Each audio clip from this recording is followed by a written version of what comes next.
My name is Jason Jay. I am the director of the MIT Sloan Initiative for Sustainable Business and Society. I teach at the Sloan School and get to engage with MBA students who are looking to build careers in sustainability. And I was invited by the Sloan Management Review to be part of this conversation today, which I'm very excited to get to meet these two gentlemen. I'm here with Peter Graf from SAP and Wood Turner from Stonyfield Farm. This conversation is part of the Sustainability and Innovation Hub that the MIT Sloan Management Review has been developing with the Boston Consulting Group. We've recently released a survey talking about the movement for sustainability within the corporate sector and how sustainability as a driver of business innovation and business value creation really has gotten a tremendous amount of momentum over the past few years. 2/3 of companies have a substantial sustainability strategy. 1/3 of companies have identified it as a key driver of profitability. And it's becoming something that is top of mind for executives across different functional areas and is increasingly being embedded into the management practices of organizations. And a key aspect of embedding sustainability into the life and management practice of an organization is getting it into the information systems. The conversation today really picks up from that axiom that what gets measured gets managed. So what we're going to do today is hear a little bit from Peter and Wood about about their respective businesses, about the partnership that's evolving, about the tools that are involved, and about what all of this really means for the context of sustainability in business right now. I'm going to introduce first Peter Graf. Peter is the Chief Sustainability Officer and the Executive Vice President of Sustainability Solutions for SAP. He's based out in Palo Alto, California, and he's here through video conference. Peter is responsible for developing sustainable solutions for SAP's customers, as well as for driving sustainable operations within SAP. He's held a variety of different management roles, including being the Executive Vice President of Solutions Marketing for SAP, developing solutions for a variety of different industries. He has a master's in computer science, a PhD in artificial intelligence, and we're very lucky to have him here. Wood Turner is the Vice President of Sustainability Innovation for organic yogurt pioneer Stonyfield Farm. He's the company's lead advocate, facilitator, and educator around sustainability issues. He's responsible for driving and catalyzing efforts around Stonyfield that help fulfill their mission to minimize environmental impact and drive innovation for sustainability. Prior to Stonyfield, Wood was the executive director of Climate Counts, which is a really significant nonprofit that scores companies annually on their measurable carbon emissions. And in that context, he's appeared in a variety of different media outlets, including the New York Times, NPR, The Economist, BBC, Harvard Business Review, and we welcome him here today to the Sloan Management Review. Great to be here. So Peter, I think we'll get started with you. I'd like to just have you share a little bit about SAP as an enterprise, the kind of businesses you're in, the position that you have, and then maybe a little bit about how this interest in sustainability has come about and the direction that SAP is taking in this space. Thank you very much, Jason. SAP, as many of you know, is an enterprise software company, and we've been around for 40 years, so we're celebrating our birthday this year. Staying young for 40 years means innovation plays a key role, and we do that in collaborating with our customers, because we deliver the software, our customers have the industry expertise. Now, SAP in its business, and as a market leader, the market leader in enterprise software, we have been managing resources for so long, resources like financial resources, human resources, assets, and production lines, for example. Now, in this world of the triple bottom line, it is not enough to just look at the traditional capital that a company has. Things like environmental capital, things like social capital play an increasing role. That's why SAP has declared sustainability the purpose of the company. That's why we exist. We want to be the company that not only helps manage the traditional resources of a company like finances and human resources, we want to be the company that also helps companies optimize energy consumption, optimize the material, ensure the safety of their products, ensure that they can optimize their supply chains according to profitability, environmental impact, and social impact. That's SAP in a nutshell. Almost 200,000 companies around the world use SAP. and we now have around 55,000 employees. So it's a very exciting field for us because we can take the core of what we do and apply it to something that is so important for all of us. Yeah, and I think what you've just described about SAP really reflects what we've been seeing through the Sloan Management Review Business Innovation Project, is that companies are understanding sustainability to be something core to their business, core to their product and service mix, core to their innovation process. And SAP, as you said, a global leader in the business software space, is a good example of that.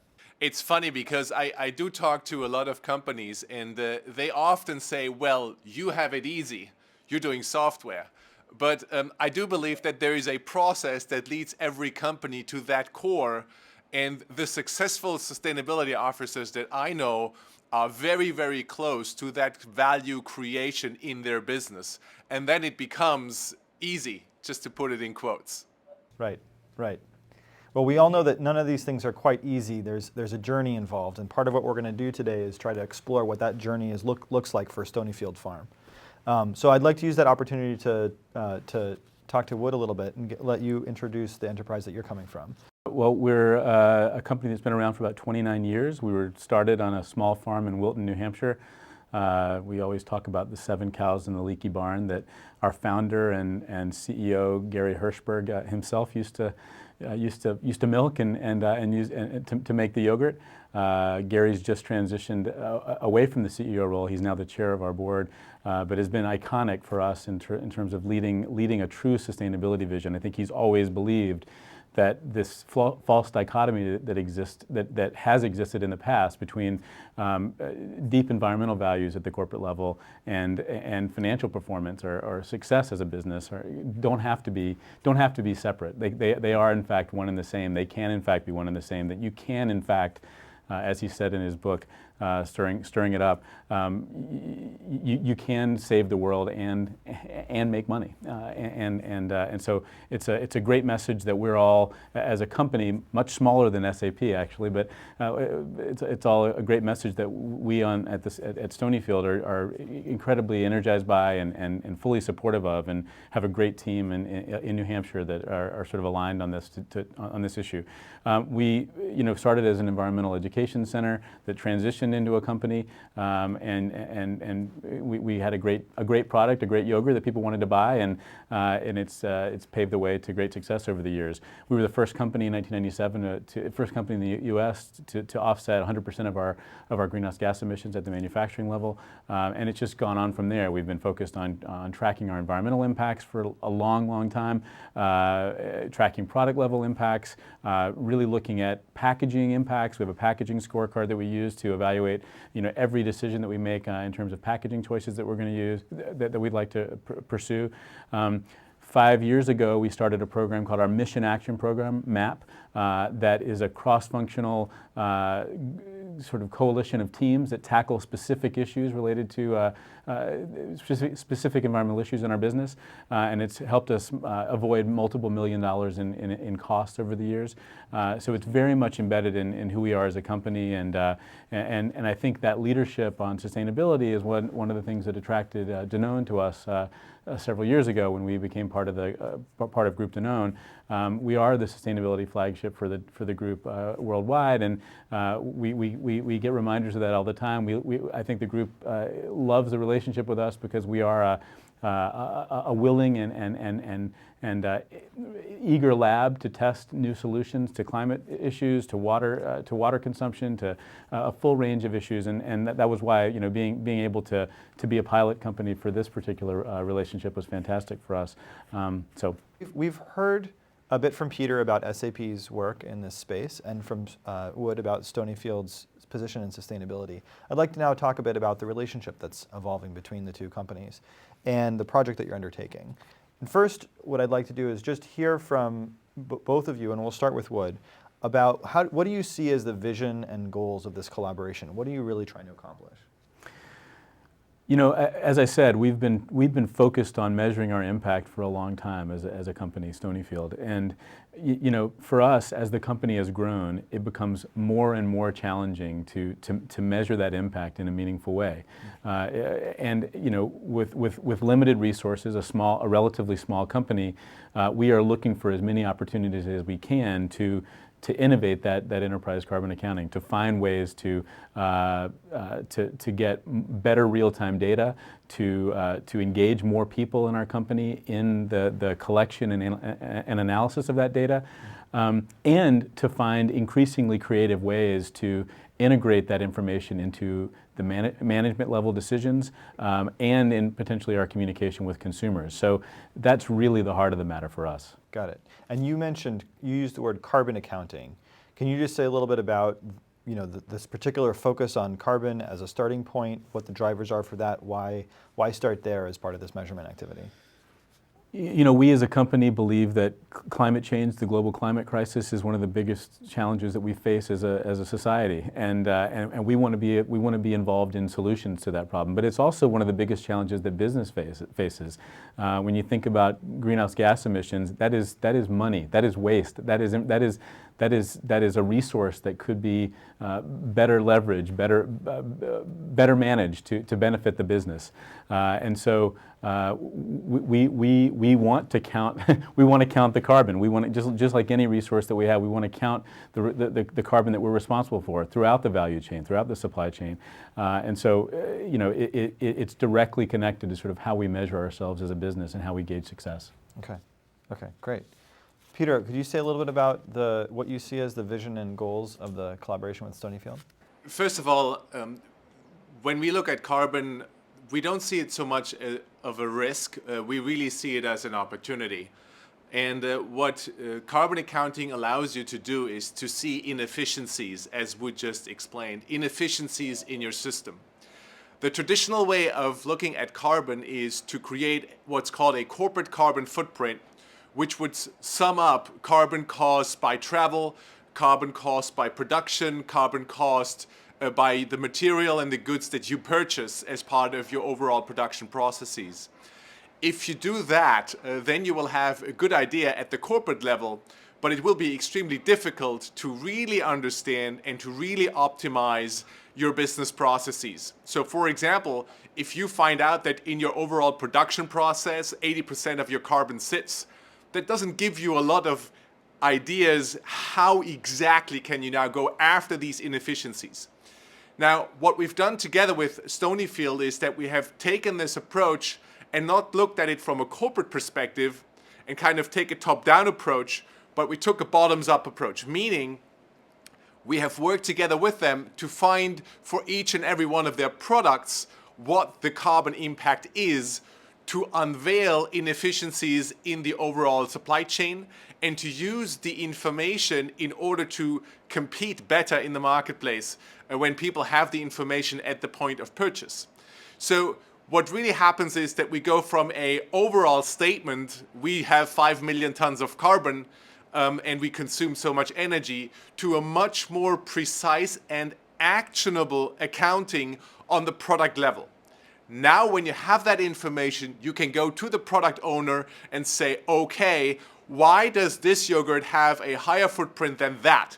Look in your supply chain. You know, where do you source the milk? Where do you source the container? Where do you source the lids? How far do you transport? And now, for every one of those SKUs, you can get that information. That unleashes opportunities to optimize that you would not see if you only looked at the corporate level. Got it.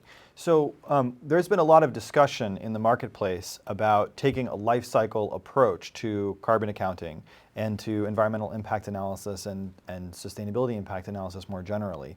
Walmart has been saying that they're going to ask their suppliers to do life cycle analyses of different kinds of products, and life cycle analysis has become sort of a growing industry and conversation. How is what SAP is offering here similar or different to, you know, hiring someone to conduct a life cycle analysis of one of these products and identifying its extended carbon footprint at the product level? Yeah, I would say the business changes too fast to deal to deal with these issues on a consulting basis. We have to be able to have that information integrated as we're thinking about product innovation, as we're thinking about new SKUs, and you know, we need tools. We need a tool like this to be able to really make it a part of sort of real-time management, to make it a part of real-time product development, not something that we sort of have to put in sort of on a project pathway that you know, may take who knows how long to implement. So you know, the business environment is too dynamic for the alternative. So, but one of the reasons that life cycle analysis can be so expensive is that you have to get all this data from first, second, third tier suppliers, and you may not have visibility into that supply chain. Now, Stonyfield, you can say a little bit about what your overall supply chain looks like, but you know, I know that there's a banana flavor yogurt. You know, my son likes it. You're probably sourcing bananas from, you know, the tropics. Mm-hmm. Maybe you have visibility back into that supply chain, but you know, part of what's expensive in these processes is getting data from suppliers. How is that problem solved by this kind of software and technology? Because essentially, I mean, some of that is just about, you know, getting suppliers to be willing to share information about their operation. So where does the SAP tool play a role in that supply chain transparency problem of lifecycle analysis? I don't know, Peter, maybe you have some thoughts about that. Well, the ultimate goal is that you would automatically collect all that information from the suppliers. But the beauty about working with a market leader like Stonyfield is that their purchasing power actually impacts their suppliers. They want to be, they want to please, they want to sell to Stonyfield. So right now there is experts that work with those suppliers to come up with the right input, if you will. But that input is then used in many different roll-ups of how that information gets aggregated to put that product footprint on an individual SKU. So we are right at the beginning with this, and there is an increasing amount of automation that is happening as we speak. So we talked a little bit about how to compare life cycle analysis from a sort of episodic consulting basis. Someone comes in, looks at a particular SKU, does a really detailed life cycle analysis, gives you some recommendations. We're saying, okay, we're going to embed that in our management practices. We're going to automate it a little bit. I'd like to do another comparison here, if I could, just to help us further understand where this type of tool fits into the landscape. The other approach that's been suggested here at MIT by the source map group in the MIT Media Lab is to essentially make these data platforms kind of open source or open data, essentially, so that any of these suppliers could plug in their footprint and their carbon impact into an open tool, and we'd kind of create a radical visibility and openness to this kind of accounting. The SAP solution strikes me as a little bit more kind of proprietary and closed, but I'm just wondering, how do you guys think about, if we're on a pathway towards this radical transparency, where do we sit, and how do you think about that marketplace? Yeah, I agree with you. I think we as a company are incredibly excited about the idea of creating visibility for our consumers into our supply chains in as many ways as possible. You know, we've been telling those stories for a long time as a company about who we work with and what our support for small growers actually means. But you know, as Peter suggests, there's an opportunity here to begin to communicate about those relationships in a more data-driven way. And you know, I'm not sure where we are. You know, there's been a lot of change in that thinking over the last several years in terms of what the consumer will act upon, what will drive purchasing decisions. Will information about, you know, is it the narrative about our banana suppliers that matters, or is it their impact that matters?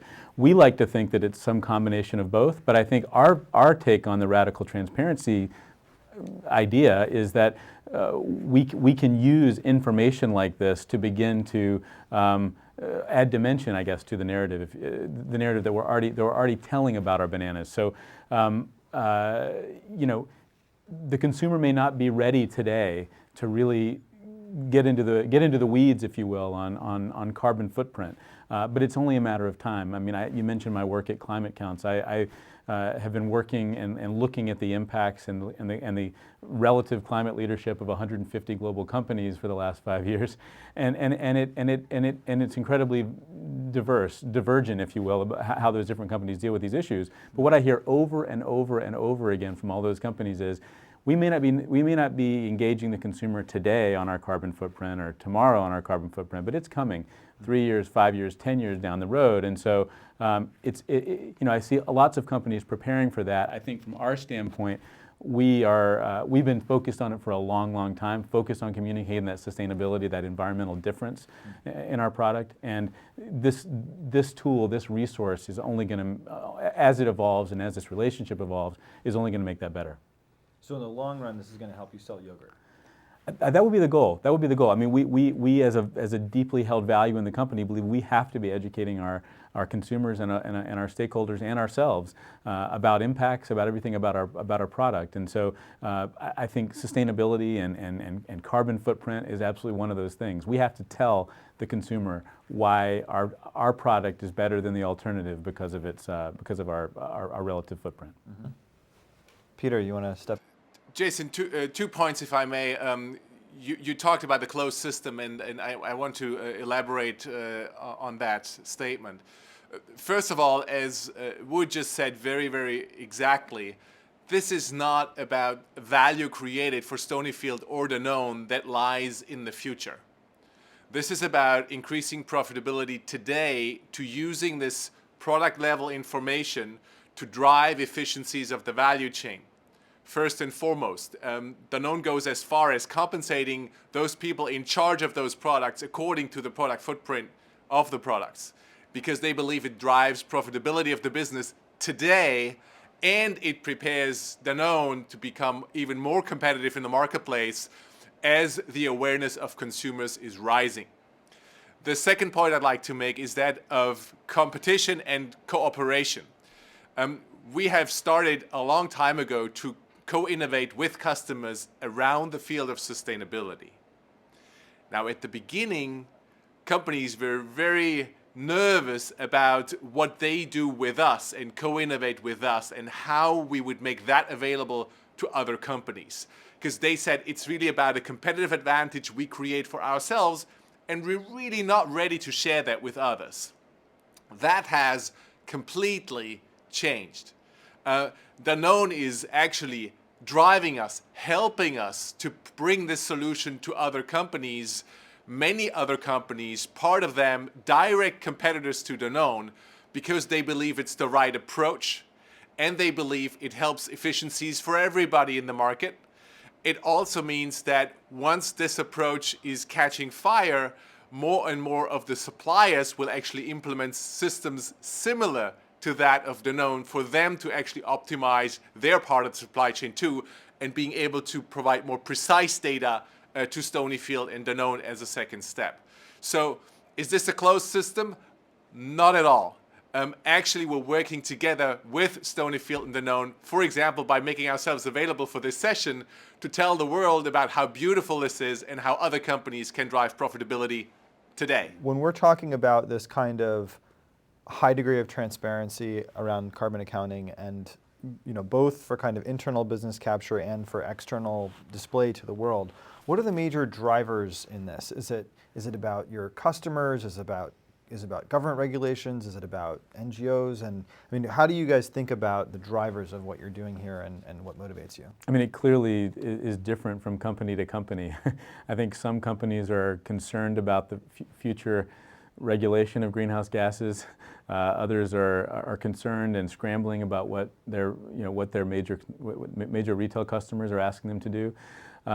At Stonyfield, we just don't see it that way. We're not a compliance-oriented organization. We're a leadership-oriented organization, and are trying to find solutions, find new and better ways to track the impacts that we already care about so deeply, and create sort of costs to our business, whether they be environmental costs or financial costs, and turning those into turning it into value. So Are we waiting around for our retail customers to ask us, how we're going to do on carbon accounting? Not at all. In fact, we're trying to demonstrate the leadership we've shown in the past and the elevated leadership we're able to show with a tool like this to our customers to say, this is how we do it. This is what we're able to do. You should be looking at asking this of other companies. So it's not. It's more of a. We like to think of our relationship with customers as a deep collaboration. We've demonstrated what we can do on sustainability. We want to pass that along to those customers. Yes, which is there's a fantastic analogy here, right? Yeah. I mean, Stonyfield, you're saying we want to be leaders in the space of becoming transparent, help retailers understand what's possible, and then maybe they'll encourage some of their other suppliers to get involved. SAP, Peter, you're saying something very similar here, that you're working with one company, Danone, other competitors of theirs are saying, we want to get involved as well, and Danone is saying, great, the more the merrier here, because the more data we have and the more transparent the whole system becomes, the easier it is to kind of manage these life cycle footprints and impacts. Is that fair? Yeah, and I would say, look, there's a race to the top on sustainability. I mean, I think we see it in so many sectors. There are sectors. I think about the consumer shipping sector, for example, the logistics sector. I mean, there's a race to the top between the leading companies in that sector to really demonstrate that they're more serious, more committed, more able to address sustainability concerns than the competition. And that's what's exciting about this kind of work. Whether it be Danone sharing its technology with or sharing this tool with other competitors, whether it be us trying to influence our customers to ask those questions of companies we compete with, that puts pressure. That's upward pressure on the issue as a whole. It allows all these companies to sort of reach for this new bar, this new standard, and we think as a company we're well positioned because of our track record to lead and to continue to lead with it, and particularly with help from a tool like this. But that's what's exciting about sustainability is that we talk about innovation. When companies are trying to essentially outcompete each other on carbon footprint, outcompete each other on sustainability, it's better for the planet. It's better for all of us. Peter, do you want to add something on that? Yes. I want to talk a little bit about SAP and why we got engaged and why we're so passionate about this topic. First of all, many people might not know that SAP's product safety solutions protect 800 million consumers every day. So we have an enormous footprint in this business of bringing products to market for people to consume. And we're very proud to count the largest companies and the largest consumer product companies and retailers as our customers. What we have done is that we have taken our profitability and cost management modules and extended in order to also keep track of carbon and in the future also water and other environmental impacts. And even when you look at that from a technology perspective and from how the architecture works, we've put environmental indicators next to accounting for money. That is the ultimate reasons why companies do this. Sustainability is not a higher calling for those companies. While it might be a driver, it must work from a business perspective. And that's why companies are adopting this. They are concerned about everybody being connected. Everyone has a mobile phone. If anything goes wrong, everybody knows about it in a second or two, right? People are worried about their brand. They're worried about mitigating the risk against volatile energy prices, all those kind of things, and all those stakeholders do this because at the end of the day, it means better business. And that's what I think Wood means when he says there's a race to the top, not for the sake of sustainability itself, but for the sake of building a better organization, a more robust business, a faster growing business, a more profitable business. That's the reason. I totally agree with you, Peter, and that's when I say the race to the top, I only say that the race to the top is on sustainability is a recognition by some of these businesses that is a way to create additional value in the business. That when customers and consumers are asking these questions and want to know about sustainability performance, that's a bottom line opportunity. It just is, and I think that's a very good point.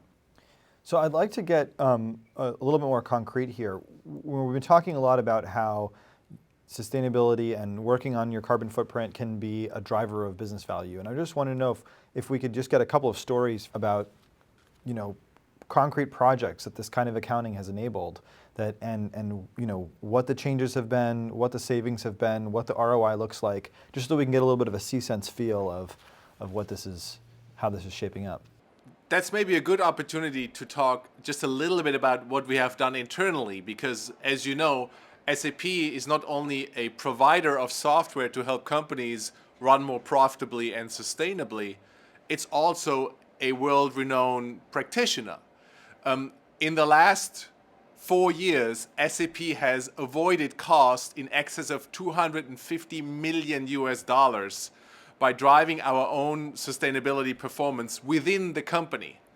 And that includes dramatic reductions of energy consumption in our data centers, a dramatic reduction in our facilities when we are doing new lighting systems, new cooling systems, air conditioning systems, and so forth, new architectures in our data centers, new policies for corporate cars, all those kind of things helped dramatically improve the bottom line of SAP. It also had an enormous impact on our employee engagement. SAP's employee engagement score jumped up by 9 percentage points just in the last year.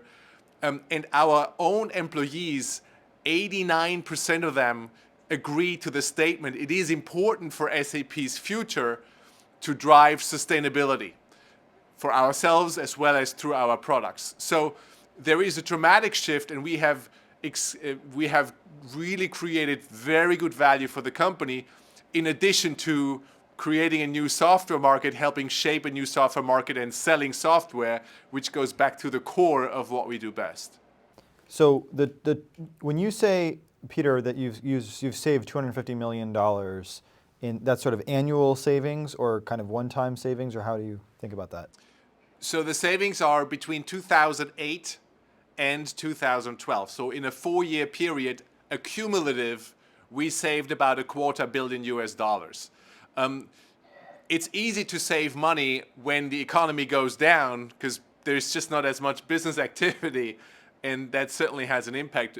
But we also managed to reduce our footprint, for example, from 2009 to 2010, when our revenues grew by 20%, our footprint came down by 6%.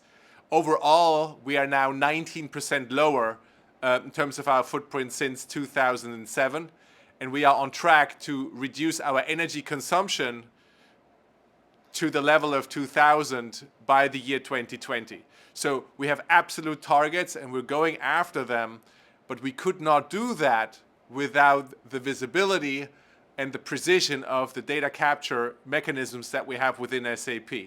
So energy for us is a major factor, and that's why we're driving this type of performance within SAP. Sure, and you've talked about the cost savings that has to do with resource use and energy use and various kinds. You also talked about a 9% increase in employee engagement. Now, that can be translated into a dollar figure as well. Employee engagement numbers translate to turnover numbers and productivity numbers, and with good HR analytics, you can quantify those in financial terms. Is that something that you've done internally in SAP? Is it something that your tools enable? Or is that more kind of a horizon?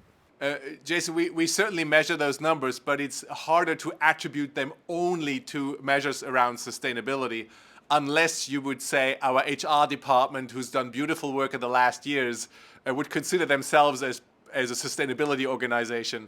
So it gets a little harder to actually attribute it to one single activity, but I think the multitude of things we have done around women in management, the business health, and the health of our employees, there was a lot of investment. Plus, we are doing fabulously in the market right now. We just had another very, very strong year. All these things contribute to employees being overall happy. But the purpose of driving sustainability and shaping the way how businesses execute in the future with a triple bottom line approach, that is a strong motivator for all of us. And that's kind of the umbrella. Can I add something to that? You know, I mentioned earlier that I talked about the fact that we have this mission action program, these cross-functional teams in the company that are ostensibly green teams. But, you know, when we're optimized for sustainability, Stonyfield itself functions as a holistic green team. We're all involved, and I think one of the things about this tool, concretely, that I think is helping with that is that it's able to help move the carbon accounting process or the sustainability measurement process out of the hands of a few and into the hands of many throughout the organization. I think sustainability departments, we being one of them, are evolving, or have evolved in recent years to sort of, instead of being these sort of silos within the organization, we're realizing that the sustainability function needs to be embedded throughout the organization. So to have someone in transportation logistics really inputting information for us into the carbon tool, to have someone involved on the packaging side doing exactly the same thing, it allows our sustainability folks to do good analysis, but it gets more people involved in this process, and it makes this sort of cultural basis for sustainability in an organization like Stonyfield, you know, that much stronger. We're all more focused and all recognize that we do all have environmental functions in our jobs. It's not just one or two people that have sustainability in their titles, it's the entire organization. Yes. And has that greater visibility, are there any particular kind of projects or opportunities for investment or change of business practices that have been, that you know, Joe, the factory worker who has more visibility now has been able to suggest, or that you've seen, you've gotten a good cost savings or return on investment from? You know, our tracking of the greenhouse gas emissions associated with our transportation and distribution, for example, I mean, that's been a huge area of innovation for us over the last few years. And I'm hopeful that the tool will continue to sort of allow us to do that. What we're able to do in SAP will help push us to the next level. You know, I mean, when we look at sort of the overall cost avoidance through our MAP program, you know, 2/3 of that of the amount of money that we've saved in the multiple millions of dollars has come from transportation innovation. So you know, conversion of a lot of our distribution to the West Coast to rail has been a huge part of that. And so it is through this visibility about carbon and greenhouse gas emissions that we're actually able to see those opportunities and recognize them as costs we can avoid and opportunities to add value. Same on the packaging side. I mean, that's another huge area for us. When we can see that lightweighting our packaging more and more, taking, you know, we were a sort of a pioneer in famously taking lids off of our 6-ounce cups. We now just have a foil top. I mean, that was a huge greenhouse gas emission savings for us. So everything that we do at the packaging level to sort of just take that much more material out of the package is made possible through tools like this, and we're excited about what that could be sort of moving forward. So can you maybe give another concrete example of opportunities that you see in Stonyfield for using this kind of data visibility to get a return on investment? Well, yeah, I'm really hopeful that there's going to be lots of opportunities to optimize for sustainability with the use of the tool over time. You know, I think about you know, some of the things that Peter's alluded to already about, you know, how we can take inefficiencies out of the process. I mean, imagine if you're delivering a truck full of yogurt to Nashville, Tennessee, and you offload 80% of it or something. I mean, and you're trying to figure out where that truck should go next. Is there a way to actually do that in the most efficient way possible? I mean, in a way, if we understand the greenhouse gas emissions, the carbon that's going to be emitted, and the efficiency of that emission, if you will, more effectively, we can make better decisions. So I just think that the more we know, it gives us more insight into actually how the business actually operates. And I think as we think about opportunities to extend the tool, and I love to hear Peter talk about this. You know, I'd love to see us get to a point where we can use the tool to track our water impacts, for example. We can use it to track our waste. It goes far beyond just a carbon management tool. Those are the impacts that we're managing right now on very clunky spreadsheets, frankly, that are challenging. If we can have a more consolidated way to actually look at that and analyze the data in real time and bubble it up or elevate it to the management level, using improved visualization tools for that information, we're really moving in the right direction. And Jason, one point to add that we haven't really talked about is that food not only should be very tasty, like Stonyfield yogurt, and I really do eat it every day, it should also be healthy, and it should be safe and nutritional. So there is much more information that you will benefit from as a company that's producing food if you have visibility across the supply chain. So I just want to make sure we're not confined only to carbon/energy and water. There's a lot of things about exposure to chemicals and things like that that are becoming more and more important as people's awareness about the health issue of food in general becomes to increase. So companies like Stonyfield can continue to benefit from such a fantastic reputation they have in the marketplace. I mean, it strikes me that this is really kind of the value add here is this, you know, at MIT Sloan we talk a lot about sustainability in a very integrative sense, that you can't look in isolation at the carbon, the water, the waste, the social justice, the economic concerns, that they're very much interconnected, and that and you have to, there are sort of better, there really are better management practices that kind of holistically create value in the enterprise. And it strikes me that the idea here is to develop, the big idea here is that we're trying to develop the tools that enable management in that more holistic way. Yeah. I'd like to, one thing that some of our audience may have in mind is, you know, Stonyfield has a very particular niche in the marketplace. You're in the food business. First of all, you're a consumer-facing company.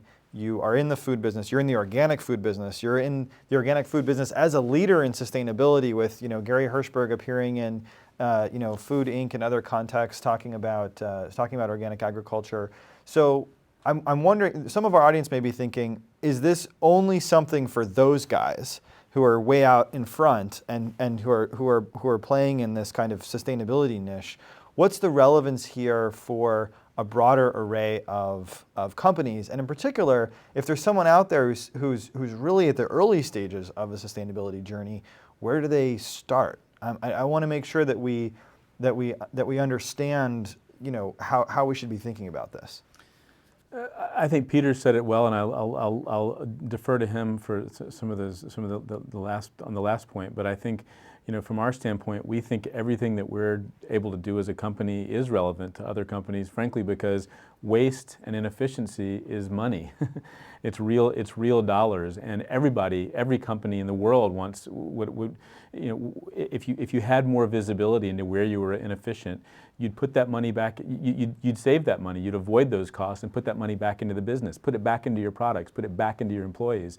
So, you know, that's the message that we think we have been sort of a lab, if you will, for sort of the global marketplace, to be able to say, you know, this is really what it's all about in a resource scarce, increasingly resource scarce world, in a world with uncertain economic forces at play. You know, we have to be managing these resources more efficiently because they are real cost to the business. So, you know, I don't think that we're in any way sort of irrelevant in that global story. I think we are hopefully a good protagonist, I guess, in an increasingly rich story that, you know, makes sense to other companies. And I think that's a testimony, or a testament to some of the things that some of the other companies that SAP works with. That it has gone beyond a relatively small organic pioneer in New England focused on sustainability. Part of the movement certainly comes from the fact that companies are now using their procurement money to shape their supply chain. So this is not something that stays with the big companies who might have initially the resources to do a kind of innovation like this. As they are looking at their products that they ship to their customers, that product is only as good as the weakest link in that entire supply chain. So these companies are using their purchasing policy and their purchasing money, their buying power, in order to drive behavior of suppliers down the chain. So this is not something that stays with the big companies. We can already see it trickle in. And when the world's largest company, Walmart, is driving an index that forces every one of their suppliers to become more transparent, you can see a transparency movement going through the entire chain. And that's usually the first step. Everything in business has these three phases of creating transparency, then to start managing things, and then to start truly optimizing things. So in the sustainability movement, when it comes to supply chains, we are still at the transparency and the beginning of the management level. I think there are enormous opportunities for optimization that we haven't even tackled yet. And tools like the one we've developed and co-innovated with Stonyfield and Danone are the ones that are needed to get us to that stage of performance that supply chains can truly live up to. And leaders like Stonyfield show the way. So if I'm a manager, I'm watching I'm watching our conversation here.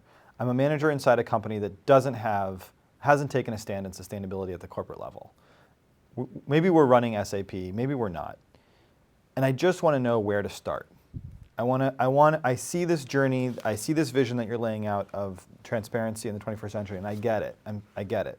But I got to start somewhere. I've got to build credibility, I've got to build buy-in, I've got to get some quick wins. What do I do? Well, company-wide leadership is where we started, and that's why this new innovation is so relevant to us, because it takes us to the next level. But we think there's an opportunity for lots of companies to sort of almost leapfrog this long process that we've had to sort of understand our carbon footprint, our company-wide carbon footprint, and really begin to focus on the opportunity to engage with consumers and the supply chain in a much more direct way at the product level. So it gets right to the heart of the matter, which is business operates at the product level. So maybe you pick a product and get started there. Sure. Peter, what are your thoughts on that? Usually the biggest aha moment is the first time you get to visibility on the product level, because you will find things out that you do not know before, and that often reveals the biggest opportunity for savings. Then once you've set the course, now it becomes a journey of continuous innovation and collaboration with your supply chain. So you can harvest the biggest bang for the buck right at the beginning of the project, and then you continue to stay the course and squeeze out more and more efficiencies as you go. So the first step is to create the transparency, even as Wood just said, for a reduced set of products, but get to the transparency and get ready to act on it, because the biggest aha moment is right at the beginning. Yeah, I mean, I think we obviously hope that like us, all companies are going to get the message very quickly, are going to have that aha moment, and are going to recognize that it's got, the big opportunity, the longer term opportunity is to go far beyond that one narrow set of products into a broad enterprise-wide level, a level of analysis. That's what we need as a society, and that's what the global challenge is all about. But the aha moments have to happen at the business level, and that's what's exciting. So I think that's a good place to wrap up. Wood, thank you for being here from Stonyfield. Peter, thank you for being here through video conference from SAP. Just sort of reminds me actually that we've done some good modeling here about low carbon practices. Wood only had to drive down here from New Hampshire, and Peter, instead of flying across the country from Palo Alto, joined us through the miracles of modern technology, and only a few electrons were expended in the process. And I'd like to particularly thank our viewers for being a part of this conversation. The MIT Sloan Management Review has carried this out as part of our Sustainability and Innovation Hub. We invite you to participate online in the conversation about that. We'll be getting feedback from our viewers about the material and the themes that we've been exploring here, and look for the next iteration of the business survey around sustainability and innovation. Thank you very much, and good luck.